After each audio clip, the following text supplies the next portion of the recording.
Actualmente, en la Nueva España, Franco ha sido borrado totalmente de la memoria, suprimido en un voluntario acto de amnesia colectiva. Da la sensación de que su historia es demasiado bochornosa, demasiado dolorosa para recordar, como un libro que nadie se atreve a leer. Como consecuencia de ello, se ha tejido alrededor de su memoria un entramado de leyendas que empieza ahora a clarificarse, permitiendo que emerja el verdadero Franco.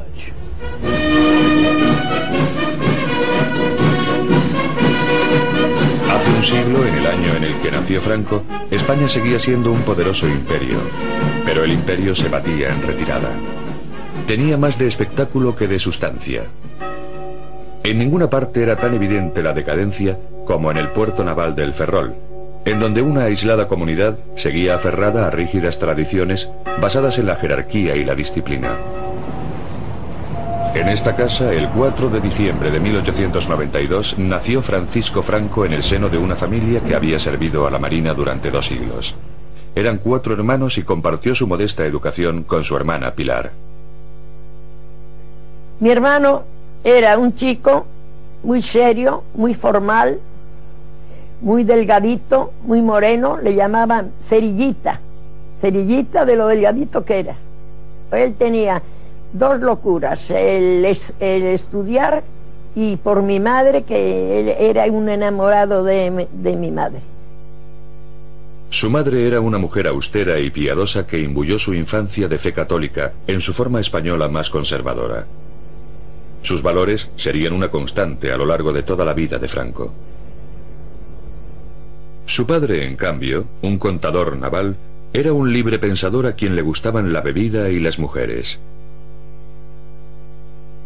Humillado por la vergüenza que esto causaba a la familia, Franco sentía un amargo desprecio por su padre, pero al guardárselo para sí, aprendería a reprimir todo tipo de emociones. En 1898 temblaron los cimientos del pequeño mundo de El Ferrol. La desvencijada flota española hubo de enfrentarse a la poderosa y moderna marina norteamericana en guerra por la última colonia española en Latinoamérica, la isla de Cuba. Los españoles enseguida se vieron atrapados en una derrota tan traumática como la de Trafalgar.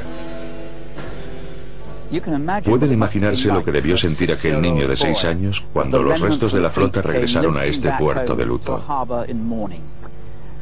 Lo que fue una calamidad para España supuso una tragedia personal para cada uno de los individuos de esta cerrada comunidad. En los colegios, los alumnos llevaban brazaletes negros y Franco y sus compañeros eran instruidos con frases como «El deber es más hermoso cuanto mayor sea el sacrificio que exige». El heroico fatalismo que contienen estas morbosas palabras acosaría a Franco, y el ansia nostálgica por restaurar la antigua grandeza de España se convertiría en su implacable meta.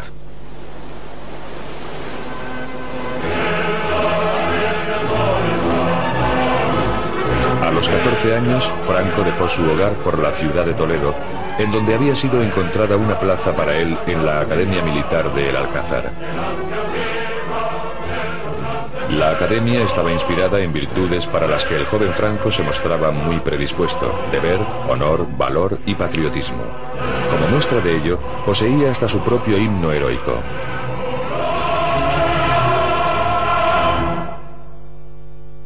El nuevo cadete tenía tan poca estatura y una voz tan aguda que se convirtió en víctima de los gamberros de la academia. Su constitución era tan frágil que fue obligado a portar un rifle recortado. Humillaciones que soportó con estoica resolución. Franco era diligente, pero no mostraba ninguna cualidad que sugiriera que sería un líder en el futuro. No es de sorprender que al terminar sus estudios, Franco consiguiera el mediocre puesto número 251 entre 312 cadetes. Era el año 1910. Los resultados conseguidos por Franco en la academia significaron que tendría pocas perspectivas en un ejército ya saturado de oficiales. La única forma que tenía de ascender era abandonar España y dirigirse a África, el último puesto de su amado imperio.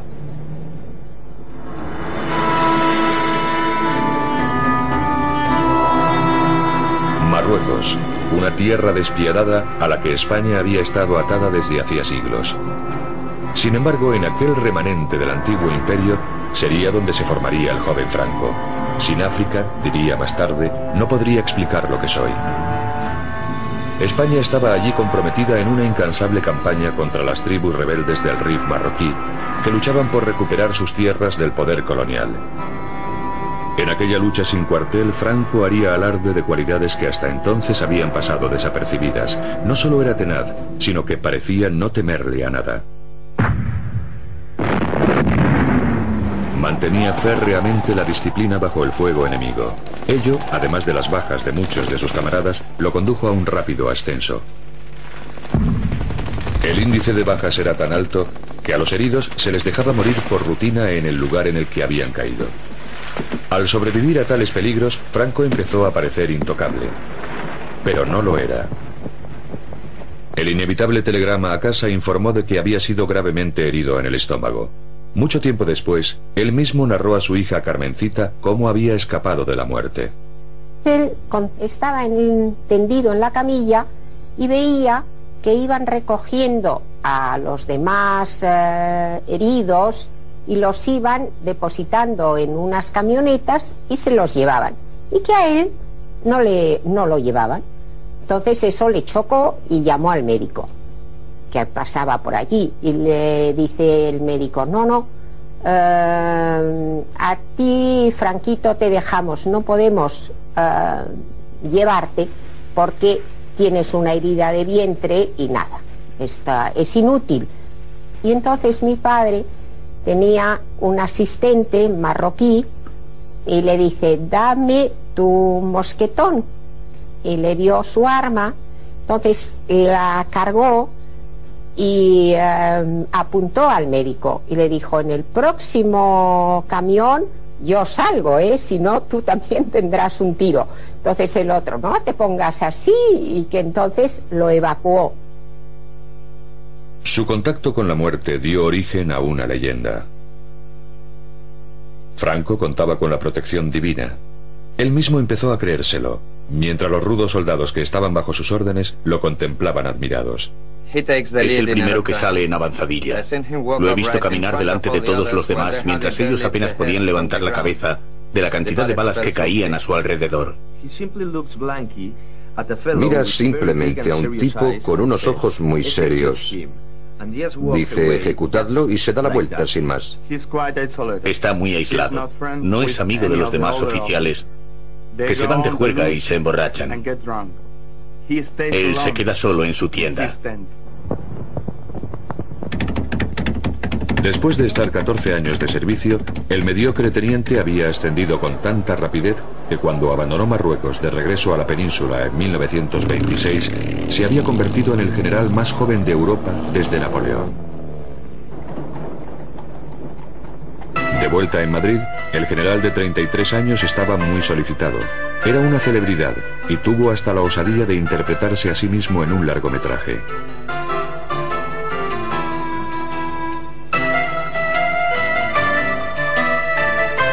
También encontró tiempo para casarse.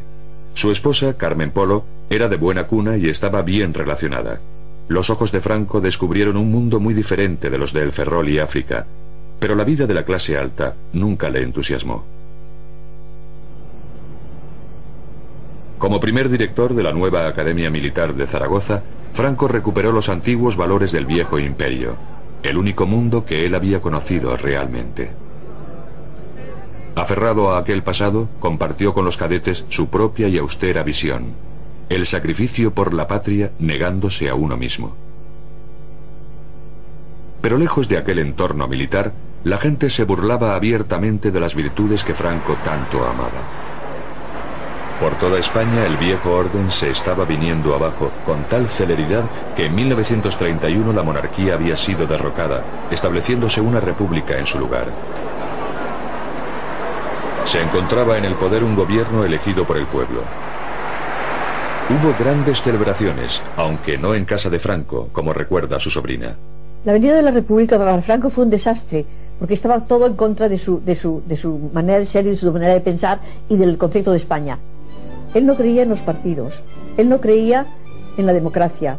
Él no creía en el voto. Tenía en cuenta lo que iba a suponer la República para el desarrollo de su carrera. Y entonces esto a él le daba miedo. Entonces, en las conversaciones que yo asistía en casa, él decía que a dónde íbamos a llegar por ese camino.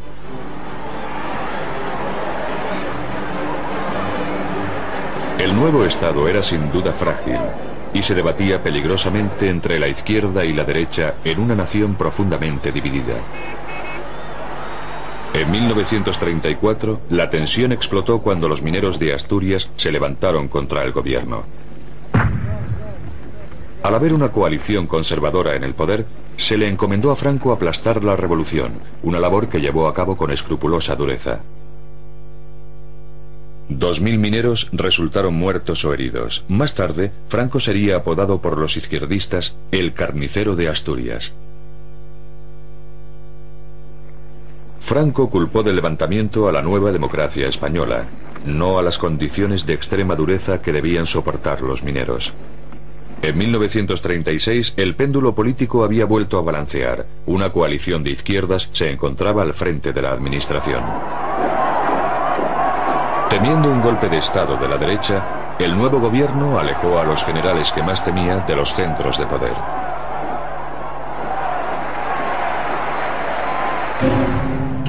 Franco fue desterrado a las aisladas Islas Canarias, a 1300 kilómetros de Madrid.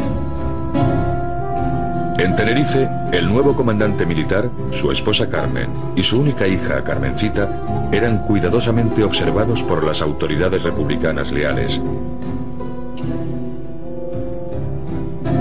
que se aseguraron de intervenir el teléfono de Franco, de abrirle el correo y de vigilar todos sus pasos.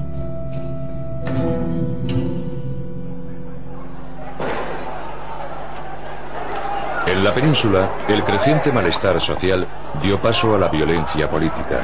El gobierno sufrió fuertes presiones mientras la espiral de provocación y represalias se transformaba en un estallido de odio generalizado.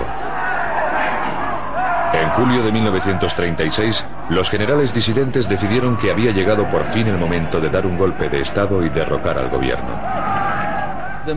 Dice la leyenda que desde su exilio en Canarias, Franco fue la mano oculta tras el alzamiento militar que pronto conduciría a España a una guerra civil. Pero lo cierto es que él era demasiado calculador para iniciar una aventura tan arriesgada y, por lo tanto, se mantuvo a cuidadosa distancia de aquellos colegas suyos que estaban ciertamente tramando el derrocamiento de la República. Franco solo se unió a los rebeldes en el último momento y porque fue forzado a ello por circunstancias totalmente imprevistas. La planificación del golpe de Estado estaba en manos del general Mola. Ya que Franco se había comportado como un héroe en Marruecos, Mola le pidió que encabezara el alzamiento allí. Los rebeldes habían contactado ya con simpatizantes en Londres para elaborar un plan que obligase a Franco a tomar parte. Desde el aeropuerto de Croydon se fletó un avión para garantizar que si Franco se echaba atrás, pudiera ser trasladado en avión desde Canarias a Marruecos al estallar el alzamiento. Al piloto, el capitán Cecil Bev, no se le dijo nada sobre su verdadera misión. Me preguntaron si quería viajar a las Islas Canarias para recoger a un líder del RIF y comenzar una revolución en Marruecos. Pensé, qué aventura. En aquel entonces yo tenía una relación muy interesante con una de las chicas del Desert Song, donde se encontraban los líderes del RIF. De manera que pensé, qué coincidencia. Voy a ayudar a un líder del RIF a comenzar una revolución.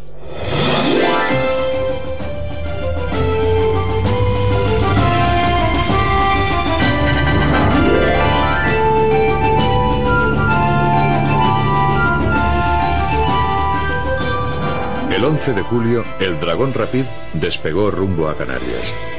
Para evitar tomar tierra en España, tuvo que tomar una ruta más larga. Y para eludir sospechas, tuvo que aterrizar en Gran Canaria en lugar de en Tenerife, en donde Franco estaba siendo sometido a una estrecha vigilancia.